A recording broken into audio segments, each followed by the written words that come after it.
Hi, I'm Tom Foster, Inc. Magazine's editor-at-large. I am thrilled that for this session of the Inc. 5000 Vision Conference, my guest is none other than Ryan Holiday.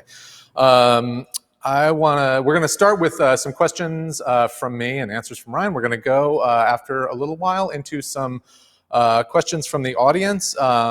If you have questions as you watch, go ahead and drop them into the chat box, and we'll get to as many of them as we can.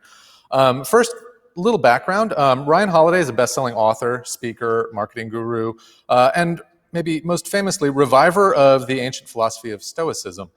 That's what we're going to talk about today, how the principles of Stoicism can be a framework for living and leading successfully today. Ryan is perhaps best known as the author of a trilogy of books about Stoicism. They are The Obstacle is the Way, Ego is the Enemy, and Stillness is the Key.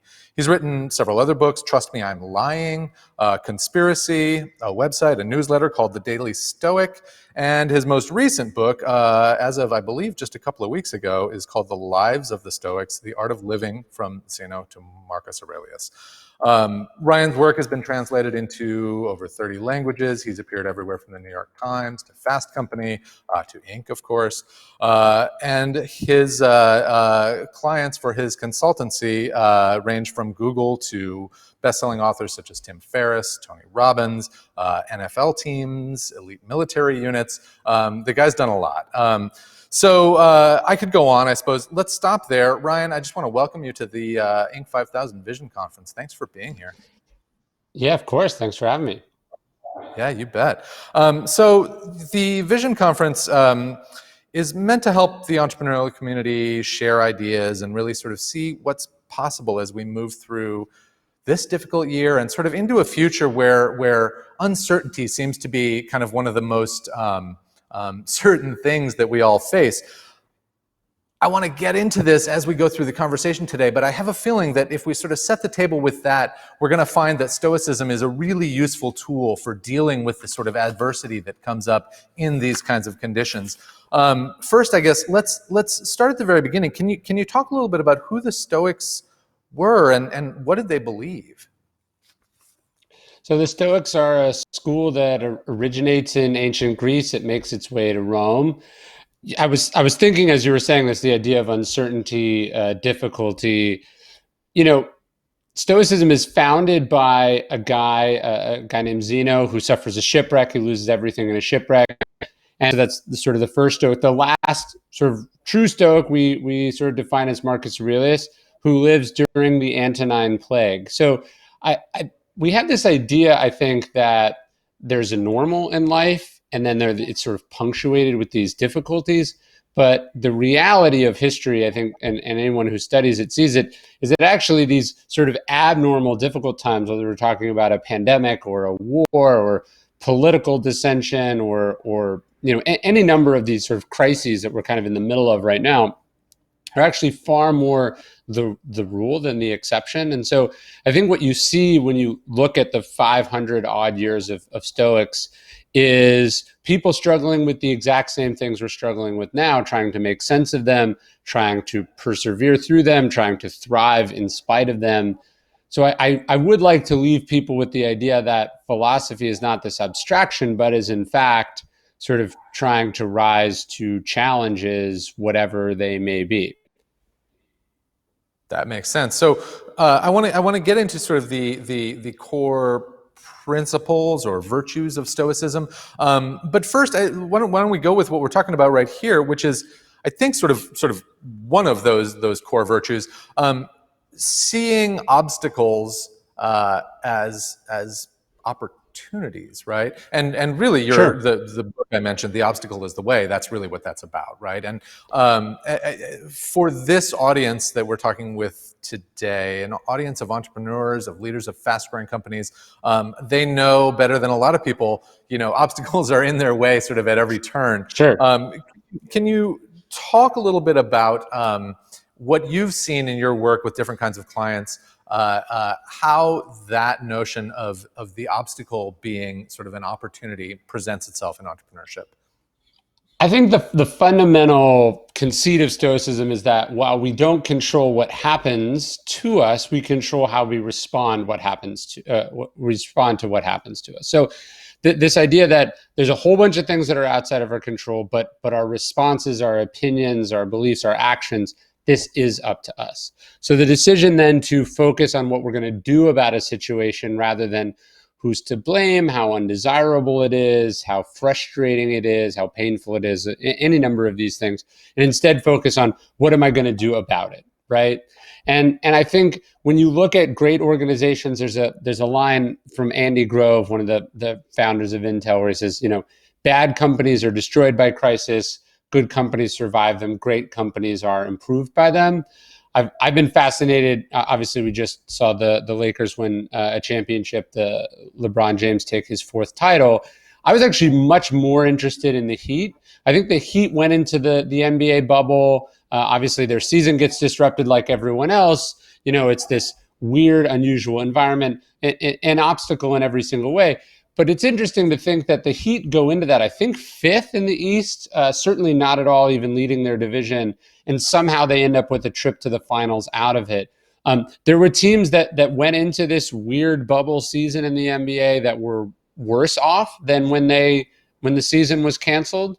And there were teams that came into the bubble better. I think the Trailblazers were another team that, surprised everyone. So what the Stoics are focused on, what I think great entrepreneurs, great leaders, great, politicians, great artists do is they take what's happened and they accept it for what it is, but then they also find some good in it. They look for what they can do because of it. They look at how they can move forward because of it. A number of companies that I've advised or invested in, I've sort of been talking to them over the last several months. One of there's obviously companies that have really struggled that are probably not going to come out of the other side of this.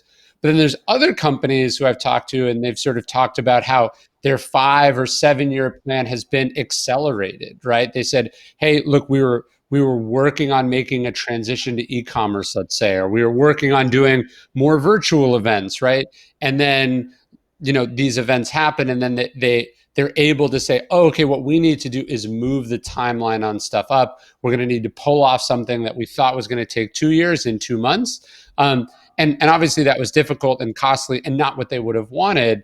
But the result was, if not a positive outcome, because I think, it's hard to say that a global pandemic is positive, but that it has allowed them to do something that under ordinary circumstances, it wouldn't have been possible for them to do. So it's a perfect seg. I love this idea that of sort of looking at a difficult scenario and seeing that opportunity within it. I think what I would love to do as much as possible in this conversation is find the ways to sort of help people get over that hump. We are all familiar with that feeling of sort of like, oh, here's an obstacle in front of me, whether it's in my personal life or my professional life. And we can sometimes become sort of blinded by it. It becomes this huge thing right in front of us and we can't see past it. What are some of the tools that you have found either through your study of the Stoics through history or in working with entrepreneurs and other kinds of leaders today that help people sort of find that opportunity within the obstacle? So the Stoics talk about sort of 3 disciplines for tackling an obstacle. The first is sort of objective judgment, seeing it for what it is. The second is sort of, they call it unselfish action, sort of what do you do for others? How do you come together as a group? And then finally, the idea of willing acceptance. And Marx really says it's these 3 things that are all you need. But when we look at sort of the rubber meeting the road, obviously both you and I spending a lot of time in Austin, I've been rather amazed at a business like HEB, right? And I was reading about, I think this is a Texas Monthly story. HEB was talking about how have they managed to not just, sort of not buckle under the incredible stresses of this pandemic and the stresses on their supply chain. I was just reading today, they gave every one of their employees a $500 bonus. Not only did they've done that, but they've raised wages throughout it. But I was sort of, how does a business go from, primarily, ordinary shopping trips from ordinary customers under ordinary circumstances, go from that to what they've had to be in the pandemic. And one of the articles I was reading was talking about the wargaming that HEB has done over the years that's prepared them, if not specifically for this crisis, then prepared them for rapid responses to crises. So I think one of the really interesting exercises you see from the Stoics is this exercise of premeditatio malorum, which just means a premeditation of evils. So the Stoics weren't sort of rosy-eyed optimists, positively visualizing everything going well. They were also thinking about what could go wrong. How am I prepared for that? How am I training for that?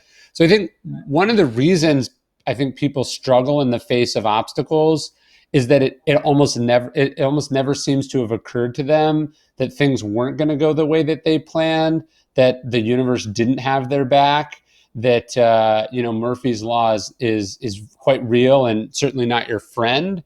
So I think one of the things we see from the Stoics is not just a realistic understanding of the world, but a real and regular preparation for things going sideways. I think one of the interesting things for me, and maybe you've seen this, you're sort of watching people who have over the last 6-7 months spent a lot of time telling themselves this was magically going to go away at a certain point. So instead of preparing for it to go on longer and then being pleasantly surprised when there was some sort of resolution, they've been kind of hanging on, not making hard decisions, not making changes, not speeding up a plan like we were talking about. So, as we're going into what they're now sort of calling the third wave, they're just as unprepared as they were for the first wave. We separate those businesses out from the people who made a lot of hard choices and hard decisions at the very beginning of the first wave, and they're actually in a better position, personally, professionally than they were in March because they sort of did that work. One of the things that occurs to me listening to you talk is the word stoic. It I think in sort of common usage invokes a kind of rigid, almost resilience. But in fact, what you're talking about is a much more sort of agile and sort of fast-moving way to sort of anticipate things and move and come Totally. up with answers. Yeah. We have this idea of Stoicism. We call it in the philosophy, we call it lowercase Stoicism, which means has no emotions. Uppercase Stoicism is the philosophy, and I think it's best captured. There's a quote from Marcus Aurelius. Again, he writes this during a pandemic. He says, you look at something and you say, this is just what I was looking for. So I actually kind of see it as not an optimism, but almost a sort of an enthusiasm for whatever life is throwing at you, the ability to be flexible, change, adapt, and it's sort of love the busyness and the chaos and the difficulty of it. Sort of the adventure of it too, right? Totally. Yeah. So let's back up for a moment and talk about the sort of the core virtues or the core principles of Stoicism. We've touched on one important tenet of it, but can you give us a little bit more of an overview? So the four virtues of Stoicism are coincidentally the same cardinal virtues in Christianity: courage, justice, wisdom, and temperance, which I think is better defined as sort of self-discipline or moderation. But those sort of four virtues, I think the idea for the Stoic, again, this idea of obstacles, it's not that there's no such thing as a bad situation or some situation that's not really going to cost you or hurt you. It's that there's no situation that's not an opportunity to practice one of those virtues. So let's say you're extremely successful, everything goes as planned. Okay, this is an opportunity to practice self-control, discipline, moderation. Let's say things really scary and dicey very quickly. Well, then that situation is actually an opportunity for courage. So the idea for the Stoics is that these four virtues are demanded of us in all situations, but each situation might call for sort of one of those virtues more than another. Got it. How did you get turned on to Stoic philosophy? It's sort of a weird story. I was in college and I went to a sort of a conference like this. And then, obviously back when human beings could be in the same room with each other, I went up to the speaker afterwards and I just said, hey, like, what are you reading? Are you reading anything interesting? And I got recommended the works of Epictetus and Marcus Aurelius, and it was just sort of exactly what I needed at that moment. I think, the power of the right book at the right time can really change the course of someone's life, and I was definitely lucky enough to be the recipient of a moment like that. Did that? I'm curious about the concept of sort of mentorship, and to what extent, perhaps it was that reading that you're just talking about right now that in effect became kind of a form of mentorship for you, or whether you had a sort of more traditional sort of mentor relationship. I'm curious about that, your sort of experience with that, but as a way to talk about mentorship as sort of a principle that plays into all of this. No, it's a great distinction. I think oftentimes people think of mentorship sort of exclusively a one-on-one sort of training relationship, and you get emails, hey, will you be my mentor? How can I find a mentor? Been lucky enough to be the recipient of a mentorship like that. I was a research assistant for a great writer named Robert Greene for many years. I sort of learned the craft of writing that way. But I like to think that most of the mentorships, most of the knowledge I've gotten has come through reading. And it's funny, when I was writing about Zeno in the new book, which I wasn't familiar with, Zeno visits the oracle at Delphi, the sort of, same place Socrates goes, and people would consult this oracle to get life advice. And the life advice that Zeno gets, they say, you will become wise when you begin to have conversations with the dead. And he sort of goes away from this conversation not quite knowing what the person meant. But he discovers later in a bookstore, of all places, that what the oracle meant was they were referring to reading, that books were a way to have conversations with the dead. And so I'm always amazed. Obviously, I'm a little biased as an author, but you meet people, whether they've just enlisted in the Marine Corps, or they're an actor moving to Hollywood, or they're a CEO who's just ascended to the top position in a company, and they're sort of just winging it, just like doing it as if they're the first person to ever do it, as if dozens or hundreds or millions of people haven't done this exact same thing, and that a chunk of them haven't written books about this exact experience. And so, I think General Mattis had a great quote that I read in his book, again, sort of a mentor I've never met, but he was talking about, he says, if you haven't read a lot, he says, you're functionally illiterate. And I love this distinction between literacy and learning as something. It's not just, hey, can you read, but are you reading? And more specifically, are you reading about things that are making you better as an entrepreneur, as a human, as a leader, whatever, as a spouse, whatever, as a parent, whatever you're doing, how are you not reading about this and reading widely to benefit from the knowledge of these people who lived and struggled and learned things before you? Let's go with this subject. I love this.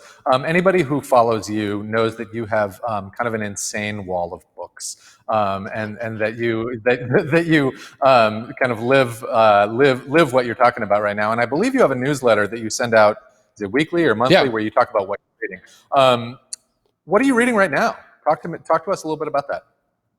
Yeah, I'm not at my house right now, so I wish I could show you the books. This isn't quite as glamorous of a background as I would like to do if I was setting this scene. But weirdly, I think one of the things I try to read, and again, somewhat of a hypocritical bias here, as an author who puts out new books, I tend to read.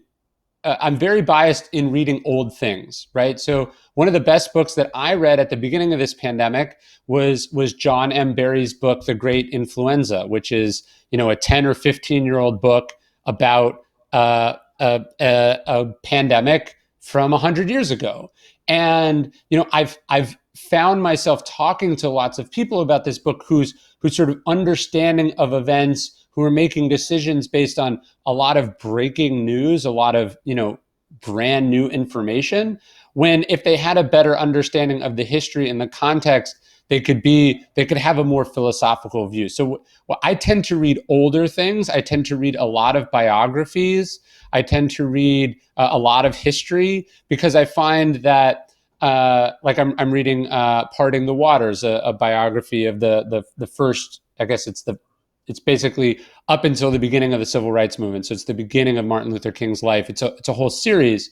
But what I tend to do is, as I'm struggling to understand what's happening in the world right now, I don't go out and try to read the newest book, the newest leaked memoir from a member of the Trump administration, or the newest sort of hot take from a contemporary thinker. I want to understand the similar moments to this in history, and then get some perspective that allows me to integrate what I'm learning about, what I'm seeing unfold before me right now. Got it. So I'm going to follow up on that once more in terms of sort of bringing that down to the really actionable insights.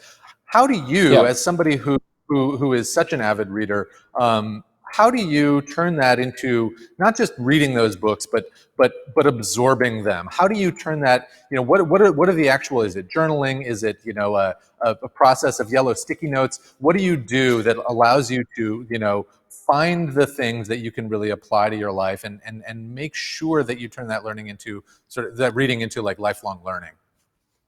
That's really important. It should be a practice, right? It should be an active thing that you're doing. For me, I have a couple rules. One, I only read physical books. I don't want to have more of an excuse to use a device. I want to be physical. So I read physical books. I read with a pen. I don't find that I read particularly quickly. I just dedicate a lot of time to it. I fold pages. I make notes in the margins as I'm reading. I'm underlining things that I need to look up.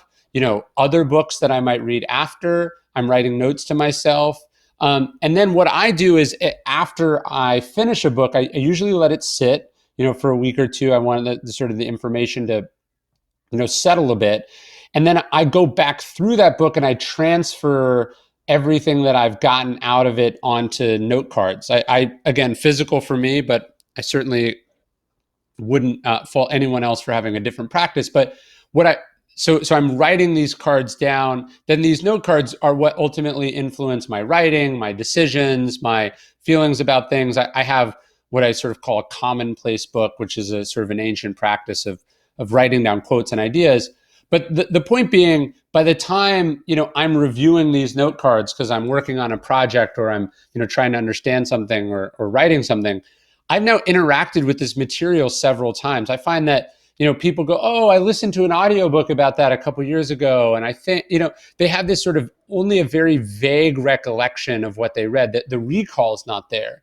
To me, the process of reading, taking notes, transferring the information, organizing the information is really the process by which I'm synthesizing and integrating this information into my life. Love that. Let me go back to the title of the session that we're in right now is The Art of Living and Leading right now. Many of the Stoics, Marcus Aurelius, we're talking about people who are leaders, right? Yes. Can you talk about how Stoicism, how the principles of Stoicism lend themselves to really effective leadership? Again, here is an audience of people who are leading growing organizations. How does it help one not just tackle one's own challenges, but help one, the teams around you, the teams you're trying to lead, tackle challenges? Marcus Aurelius was famous, obviously, in his own pandemic for a couple things that I think are applicable today. So one, the first thing he does when this sort of pandemic comes is he goes to the best experts in the world, Galen being one of the better known medical minds of the time. And shocking, he gets advice from this person and then he listens to them, right? The idea of seeking out expert opinion and listening to it. Another great principle. He's lauded by the ancient historians for being a very strict person with himself, but being kind of a flexible, pragmatic leader with other people. He has this dictum of strict with yourself, tolerant with others. And so the idea of like the people who work for you, the people who are on your team, they're never going to be perfect. You don't have the level of control over them as you do about yourself. If you think you're going to lead as a sort of an autocrat or as a dictator, you're always going to be disappointed. And we're hearing this from a literal king, which I think is a sort of a sobering reminder. There's a magnificent scene in Marcus's life at sort of rock bottom of this pandemic. Rome's treasury is devastated. Economic crisis, economic, faith is at an all-time low. And Marcus goes through the imperial palace and he marks the most valuable treasures owned by the emperor for sale. And then he orders them to be sold on the lawn of the palace. The point being, as a leader, he could have levied a tax on other people. He could have kicked the can down the road. He could have invaded another country. I don't know. But the point is, he says like, hey, I'm gonna take the weight of this first before other people. And I just sort of love that scene. But I think what we see in Marcus is, as a leader, and in most of the Stoics, is this sort of this strong, principled sense of ownership and responsibility and obligation, and yet the ability to work with others, to be flexible, to try to get the most of them, to try to get what you can out of who you have, as opposed to resenting or despairing because the other people are not as good as you or is not as perfect as you. And I think what we see from leaders, not just the Stoics, but all leaders, is that in difficult moments, the leader steps up. I think what's been alarming here, at least in America, is, and I think this is unfortunately a thing that all the parties and all the different levels of leadership have mostly been guilty of, is an inability to step up, make hard decisions, an inability to be consistent, to communicate effectively, and to take ownership of the problem or the problems in a way that sort of fulfills your duty as the person in charge. I think it's been interesting. I think we are getting a nice textbook example in what failures of leadership look like at the local, state, federal, international level. It's like, oh, people need leaders, and they need leaders who communicate effectively, and they need leaders who are able to get people all on the same page. And again, I don't think that's a political statement. I think it's just when the ship doesn't have a captain, the ship begins to spin and gets into trouble very quickly. Another perfect seg. Who, whether this is in clients you've worked with or people you see out there in the culture right now, who do you look to in the entrepreneurial community as being a very effective sort of modern day practicer of the principles you're talking about? Yeah, that's a good question. It's a hard thing to do because you're sort of putting a lot on a person, and then it immediately becomes this whole thing. Well, what about this? And is this Stoic? Is that Stoic? I guess if I was trying to define a Stoic leader, I'd look to someone who is able to be cool under pressure, is able to consider complex ideas, who's able to sort of effectively make decisions, own them, realize you can't please everyone all the time, but sort of doing the best. We sort of opened this talking a little bit about the NBA. I mean, I'd love to live in a state where Adam Silver was the governor, or a country where Adam Silver was the president at this moment. When you watch someone pull off something that everyone else thought was impossible and do it with a kind of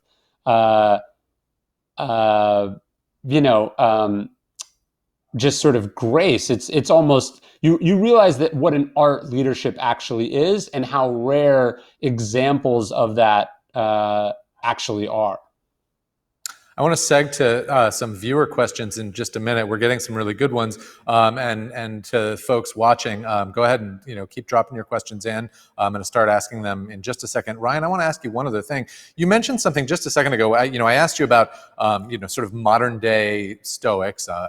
Adam Silver is a really interesting example, but you said it's putting a lot on a person, because it's so easy to say, well, what about this? What Sure. about that? You yourself have faced that. And I want to ask you how you sort of, earlier in your career, you were a marketing executive at American Apparel. You wrote a book, Trust Me, I'm Lying, your first book, where you talked about sort of I don't know, growth hacking, attention hacking sort of practices, and it was sort of a confessional and expose of those things.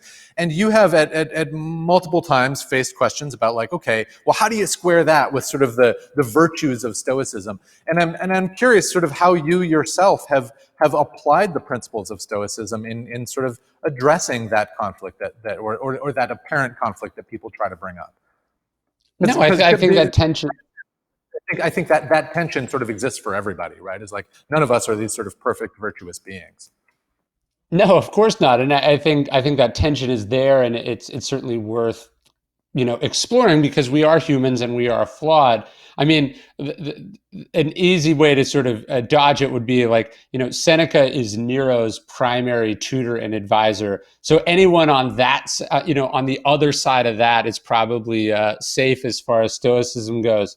But when I look back at my early career, I mean, I think I see where my ambition, sort of caused trouble for me. I see where my sort of fashion, almost a sort of a myopic obsession with getting really good at something, with sort of winning a game or winning a contest or a challenge, sort of was caused me to lose sight of sort of where that fits into the rest of the world, right? A great question to ask ourselves is like, what would the world look like if everyone did what I'm doing right now? And I think one of the reasons I wrote that book was sort of a creeping realization that like, hey, this is not a good direction to go in. And then in fact, I might be sort of participating in, or at least aware of, a trend that I don't think is where I want certainly my life to go, but also society to go.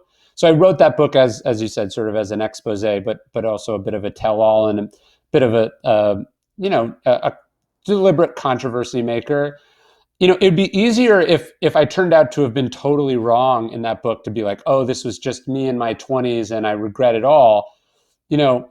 I sort of wake up on a day-to-day basis and sort of see the things that I was talking about in that book, from 2012 being played out in the national political arena, being, played out, whether it's in the Russia or Chinese sort of international election meddling playbook. And I go, I'm glad I wrote the book. I wish maybe people had listened a bit more. So I think for the Stoics are not sort of perfect creatures. They're not saints. The idea is that we make a living. We try to do our best at whatever, we find ourselves called to do. But for me, the transition was away from, hey, this is a thing I understand. This is a thing I'm good at. This is a direction I could continue to go down and be quite lucratively compensated for, but it's not what I want to do with my short time on this planet. And I sort of transitioned away from that. And now, I'm lucky enough to write about other things. But at the basic level, how the media informs the public and how our understanding of reality is shaped by the information we get, remains a pretty sort of urgent and poorly understood sphere. Let me ask you a couple viewer questions. Yeah. One of them, from one of our viewers, says, Ryan, do you have one of the Stoics that you feel has influenced your thinking the most? If you would have us read the principles of one Stoic, who would that be? It's a good question. One of the reasons I wrote the Daily Stoic is that I don't have a good answer to that question. And that, for one person, the right Stoic to start with is Epictetus, and the other it's Seneca. And, for somebody else, it's Musonius Rufus or, Marcus Aurelius. And I like the idea of sort of a greatest hits album as probably being the best place to start. But for me, I think there's just something incredible about Marcus Aurelius. You have the most powerful man in the world writing a book of philosophy, not for publication, but for his own private consumption. And so there's just this remarkable vulnerability to it, honesty to it, lack of pretense to it, that I just find myself returning to over and over again. And if I'm recommending a specific translation, the Modern Library translation by Gregory Hayes is usually the one I point people towards. That one of the hard parts about reading classic texts is you get the free translation off the internet, or some the first one that you find on Amazon or your local bookstore. You may have picked the right Stoic, but grabbed the wrong book, and now it doesn't seem as accessible to you as perhaps another one could. That's great. Um, Here's another one. Okay, Ryan, have you had writer's block before? And if so, how did you deal with it? I think that kind of gets to some of what we were talking about earlier about like trying to sort of see around the obstacle. But Yeah. we've all had, whether we're writers or we're trying to sort of solve a problem and crack that sort of creative mind. Yeah, writer's block is not really something I have or do experience. I mean, there's certainly moments, I think all writers would concede there are moments when it comes easier and moments where it comes much more difficultly. And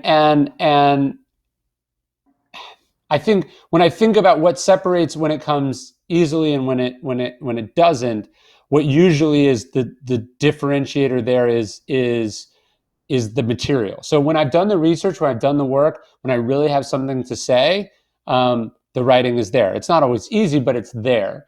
It's when I'm forcing it, when I'm doing it because I think I have to, or when I actually haven't done the difficult work of trying to figure out what it is that I want to say and how I want to say it. That's when you struggle. So it's often, you've put the cart before the horse, and then you're wondering why it isn't moving. Well, that's you've got the order mixed up. Let me ask you a question. This one comes from me. I guess I qualify as a viewer too. You moved to Texas 4 or 5 years ago, around the same time I moved here, I think. And we see a lot of people. You and I are both here in Austin. We hear every day here in Austin about the influx of people here from the coasts. And we're seeing a lot happening right now this year in 2020 of people, second guessing whether they should be, in San Francisco or in New York, and thinking about going places like Austin. Is there anything, maybe this relates to Stoicism, maybe not, is there anything that you found particularly sort of professionally beneficial about being in a place like Texas, sort of away from the sort of typical coastal cities where media people like you tend to exist? I do find that life is too short to live somewhere you don't actually like, and so to find out what makes you happy, what kind of lifestyle you want, a lifestyle that maybe reduces some of the pressure on you, whether it's the expense. I mean, certainly cheaper to live in Texas in a lot of ways than it would be to the middle of Manhattan. But I've actually found it's less the expense, the pressure that I was trying to relieve, and more some of the keeping up with the Joneses professional pressure of like I don't know, there's no writers that live near me, right? And so I get to stay a little bit more in my own bubble of like, well, what do I want to do? What do I need to do? What's sort of most conducive to my happiness and fulfilling the potential I think I have? I found it a little bit easier to stay focused and to lock into what's important. Whereas, when you're in New York or San Francisco or LA and there's dinners every night and events going on all the time, and you're just sort of surrounded by things that can evoke professional jealousy or resentment or frustration. I've just found it much more peaceful. It's key though. I mean, you could move to the middle of South Dakota and alleviate that. I also know that it's important to have peers, and it's important to have people you can connect with and people who share the same difficulties that you're going through. So what I love about a city like Austin, a city like New Orleans, is that it's or Nashville. It's small enough that you're not surrounded and overwhelmed, but big enough that you have connections. There is some creative inspiration. You can, there's a scene, but the scene isn't the dominant thing, and not the, what you're trying to spend all your time breaking into. Yeah. In your case, literally outside of the city too, with I believe goats and chickens and a full brood. Right? Yeah, I mean, there's definitely worse places to be during the middle of a pandemic than having some space and no immediate neighbors. So that choice turned out to be a smarter one than I maybe thought of at the time. But again, like I moved to Austin, I think in 2013, and I liked where I lived. I lived on the east side; it was great. And then it was like, hey, actually, maybe I want this, and we took a different risk and we tried that. I think again, life's too short to just keep living the way you've always been living and to do the things that everyone else is doing if that's not what you want. Yeah, yeah. Another viewer question here. This is an interesting one. Do you think, Ryan, in crisis times that pessimists are better armed than optimists? In one way, they will imagine the worst and maybe then prepare better. The famous Stockdale paradox, maybe James Stockdale, a prisoner of war, vice presidential candidate, a student of the Stoics. I think it comes from Jim Collins, but they sort of express this as the idea of the Stockdale paradox. And the Stockdale paradox comes from Stockdale being asked who suffered worse in the prisoner of war camps. And he answers immediately, goes, it was the optimists, the people who thought we're going to be home by Christmas, we're going to be home by the end of the year, we're going to be home soon. Those are the people that were always crushed because they wanted that they were telling themselves that by this date something was going to happen. So he said, it wasn't that I wasn't optimistic. He said I had to unflinchingly accept the reality of my situation, but I also retained, he said, my belief that I would control the end of the story, that if I got out, I'd turn this into the best thing that happened to me. So I don't think the Stoics are just resigned and pessimistic, believe they lack agency and sort of become apathetic. There's not like a learned helplessness. It's an understanding that, hey, I don't have control over when this happens, but I do have control over how I'm going to respond to it, what I'm going to get out of it, how I'm going to integrate it into my life. So I think a Stoic would rather be pleasantly surprised that something bad didn't happen than unpleasantly surprised that something bad did happen. But I think a Stoic would also sort of proceed confidently that in the end, they're going to get through this and they're going to turn it into something, which is what an entrepreneur has to do as well. So we're going to have to wrap up in just a few minutes. Unfortunately, I want to bring it back to again, the purpose of the Inc. Vision Conference is in large part to help entrepreneurs find the tools to navigate sort of uncertainty and move into the future confidently. We've talked about some very tactical things today. The ways you sort of extract knowledge from the books you read and things like that. I would love to bring it back to that level for a moment. And can you give us a couple more sort of daily practices that you incorporate in your own life, and or that Seneca or Marcus Aurelius incorporated in their lives, that can sort of help our viewers today sort of better tackle the future? I think a big one I've been practicing in my life is my rule is I don't touch my phone for the first 1 hour that I'm awake.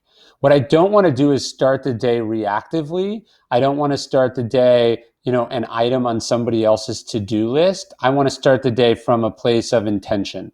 So I get up, I don't touch my phone, I go for a walk with my kids, we hang out, I think about what I'm going to do for the day. Then I tackle like whatever my big project is. I try to tackle it really early. Try to do a little journaling in the morning too. I think journaling being a big Stoic practice.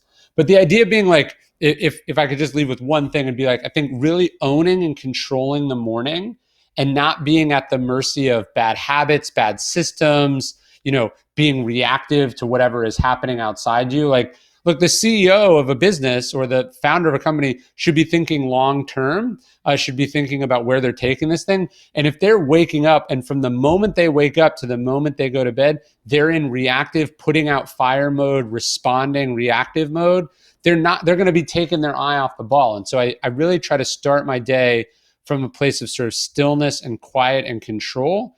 And I do those hard things early. And then, of course, there is all this crap that you have to do, and there are these fires you have to put out. But I think if you start the day with those things, you're never going to get around to the important things, and you're going to be behind all the time. And so I think really starting the day, owning the morning, is really an important Stoic practice, and I think it sets you up to have a successful day. Really quick follow up to that. You mentioned journaling as an important practice, not only for yourself but for the Stoics. Yeah. How do you do that? Is that a morning, evening, both? How It and can why is that so? So it can be both, but I tend to do it in the mornings. I sit down, I have like a couple of just journals. I do them by hand, and I write. And this is for me. It's not for publication. It's for me to work through my stuff, and it's to clear the mind. It's to analyze my own thoughts. It's kind of just a really meditative experience. And I think when I don't journal, I find it reflected in my behavior. I'm tenser. I'm less philosophical. I'm more reactive. I'm more overwhelmed, more easily overwhelmed. I think just spending some time writing things down. There's a reason that almost every successful person you've ever heard of, was a journaler in some form or another. It's a wonderfully therapeutic and restorative practice. That's great. That's great, Ryan. I want to thank you for joining us, and I want to thank everybody who's watching for joining us for this session. And best of luck to you. And thanks. Yeah, appreciate it. See you in Austin when that's possible. Yeah, hopefully soon. Take care.